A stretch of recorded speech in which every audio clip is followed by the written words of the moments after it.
fuck it. Weather's supposed to be perfect. Who can lay in camp on a perfect day, man? Not me. Carpe diem.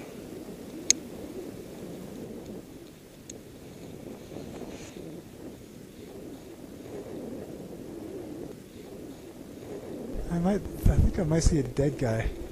That's weird. Looks like somebody's sitting in the glacier over there.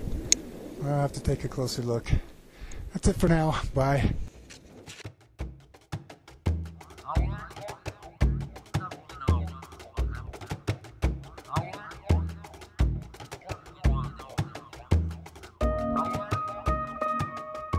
The speed ascent on Everest, there's different categories.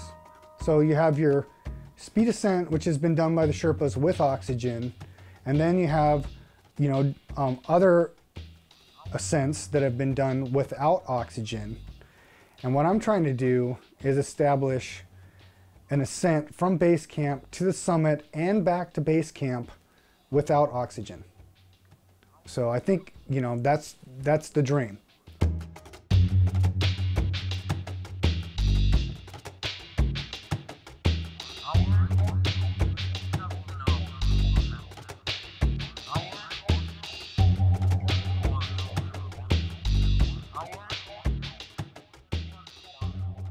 Aconcagua is the great intermediate step toward that goal because it's the perfect high altitude destination in the winter to prepare for the spring climbing there.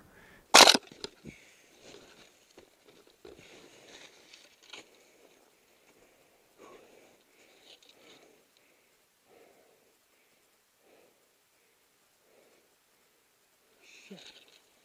Fuck. My intention was to do it in a day, the entire face, and I felt that was very doable. So I wrapped in, and as I wrapped in, I became acutely aware that whatever lie ahead, I was going to have to surmount it to get to the top, because the only way to get off the mountain was to climb over the summit. And so that's an interesting position to be in, because it's like, you either summit or you stay on the south face and permanently.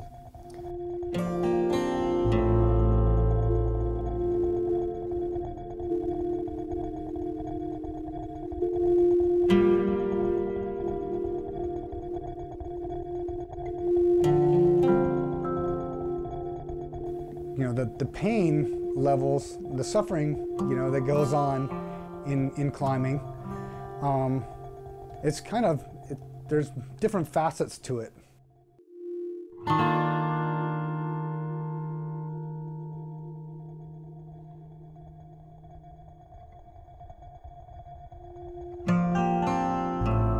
I already had a pretty good level of suffering tolerance. My nickname on occasion was the Suffer Machine and things like this. This place is fucking scary, man. Woo! I've almost escaped death. At this point, I just want to get the hell out of here without getting killed. I went on this trip to China, where we're after this large objective, Segunyang, and while I was gone, my wife was on a simultaneous expedition up in Alaska, and she got killed on the expedition there. That was a painful experience,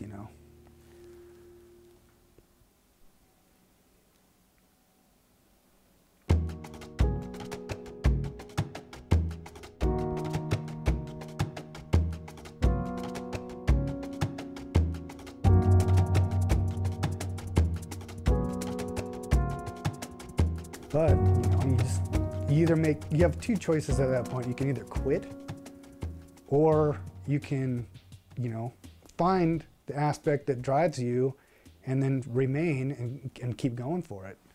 And that was a choice I made. I was like, well, this is an integral part of me, and I'm going to proceed with it.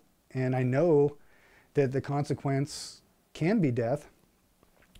I've experienced that. And kind of like, you know, I kind of set my sights to go back to China after her death. And I was beginning to train again for that. And then I got diagnosed with colon cancer. It brought me to realize that, you know, now is all you have. So make the most of it, and don't count on tomorrow, but, you know, do what you can right now.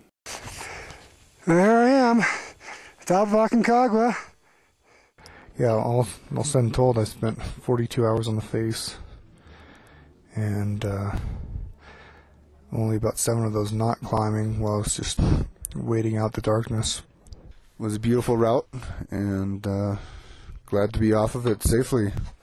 You know, the price of admission for this climb was the tip of my thumb, which on the scale of the South Face is relatively minor.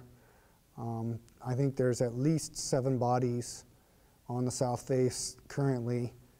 There's no one I'm really trying to impress. I mean, I'm mostly, you know, this route was for me.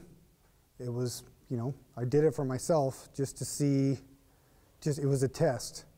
To see what I could put together, how, you know, how I am, you know, how my training is for Everest. This is kind of just like a milestone in my training.